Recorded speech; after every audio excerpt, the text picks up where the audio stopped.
Back to school during a pandemic. Springfield Public Schools will need to know by the end of this week how parents want their kids to learn. There's two options, all online or 2 days in class, 3 days online. Other schools will spend 5 days in class. Some parents contemplating homeschool. On social media, Mercy pediatrician Dr. Laura Waters has been giving parents some things to consider to help make that decision. Thanks for being here. You're welcome.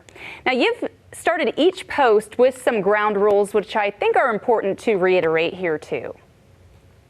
Yeah. First and foremost, it's not my job to make your family's decision for what's the best learning environment for your child. So I'm just here to make sure that parents are considering the different things as they consider their options. And I also think it's important for parents to understand that what may be best for your family may not be best for another. So you need to make choices that work best for your family. Now, for the schools offering in-person classes, what are some of the risks that parents should consider? I think, first and foremost, one of my biggest things that I want to mention to people is that, I kind of want to get out of the panic mentality. Yes, we have a global pandemic going on, and there are a lot of people around that are sick, and our cases are increasing. But we still have very few cases, luckily, within our community, which is really good. Because I think overall, Greene County Health Department and our local leaders have been doing a very good job of trying to keep things under wraps as best as we can. So we still need to continue to be smart. We need to be washing our hands and masking. But as kids go back to school, several of the things that we know is that children are less likely to spread illness. They tend to have less virus and less viral symptoms, which is good for them. For once, we as pediatricians are not kind of the source for all the infections. But I think ultimately, making sure that kids are going to be masked. They can wear masks in school. They can wear them all day. I have kids doing a great job wearing masks in the office when they come in. We're not always running on time. We're doctors.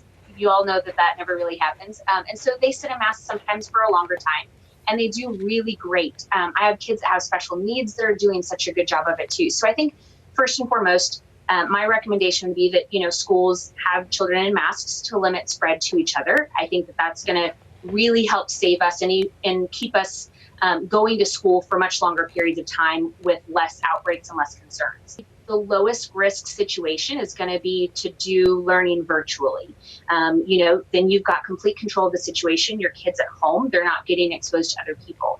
But we know that there are a lot of other things that kids get out of a school environment that isn't just, learning math and reading and that sort of thing. It's those social things, being around their peers, getting out of the house and not feeling like they're isolated.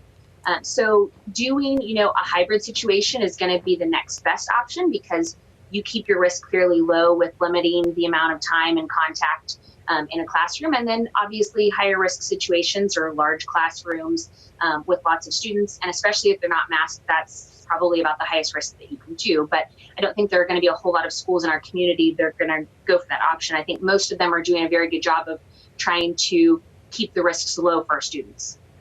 Now, this is something I actually asked my own pediatrician. When my child starts displaying cold or flu symptoms, what do you do? Do you get tested right away? Do you quarantine? And what does a quarantine look like? Yeah, so when kids develop symptoms, they're going to naturally get removed from the school setting so that we can kind of figure some things out. And the first thing that we need to do is honestly, if your child develops a fever that day, as a pediatrician, 2 hours later, I don't know what your fever is from, even outside of a pandemic. So we need to give it time for a little bit of the symptoms to develop. So typically what a lot of us are doing is we're watching them for a couple of days and kind of seeing what those symptoms, how they progress and what they do. If your child is symptomatic, has a little bit of a runny nose for a day or two and then are completely symptom-free and have no other symptoms, they've not had any known exposures, nobody else in the house is sick, we generally then will kind of have them sit at home for another couple days just to make sure that nothing else is going to progress. And then if they're okay, they may be okay to go back. But if their symptoms progressively get worse, we do have concerns about coronavirus, then we're going to have those children either be seen or be tested.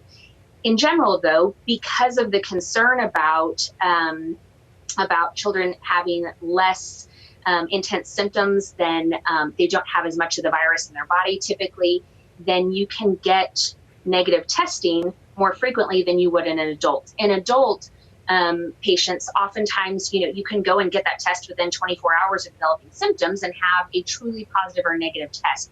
And in kids, that's not always the case. And so they can come back falsely negative. And that's obviously one of our biggest concerns, is we don't want to have people falsely reassured that their children are negative when they actually do have the virus, for a multitude of reasons. Number one, we don't want to put the kids through another test because that's awful. And we also don't want to give you incorrect information and make you think that your child's okay now, and then they go around and then could potentially spread it to others.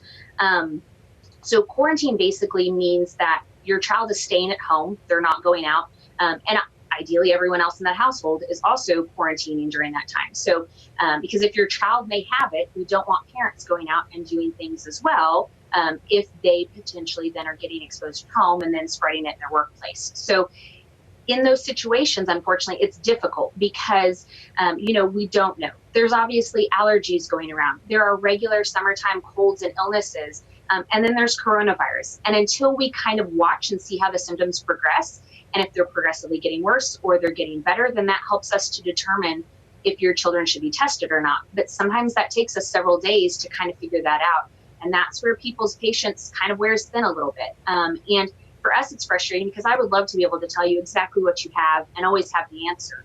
But sometimes it takes time to figure those things out. And so that's where people are going to have a little bit of grace in order to kind of give some time for symptoms to display themselves so that we know what we're dealing with to make good choices as healthcare providers.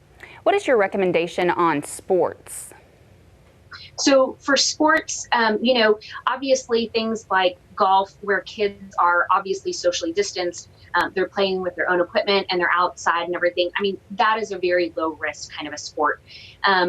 Baseball, they're spread out in the field. If they can be spread out in the dugout and things like that, then overall, and they're using their own equipment and things, that can be fairly low risk. But obviously higher contact sports like, wrestling, and those sorts of things where they're in close contact a lot, those present more of a problem. And overall, I think sports are important for kids because, with everything going on right now, they're absorbing our stress. And they're also getting their own stress because there's a lot of things out there. Kids watch the news, they hear things of what their parents are saying about things.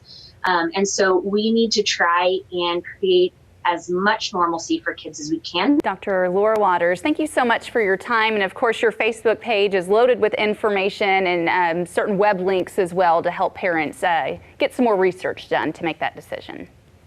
Yep. Thank you for your time. And everybody, wear your masks, calm down, wash your hands, and stay home if you're sick.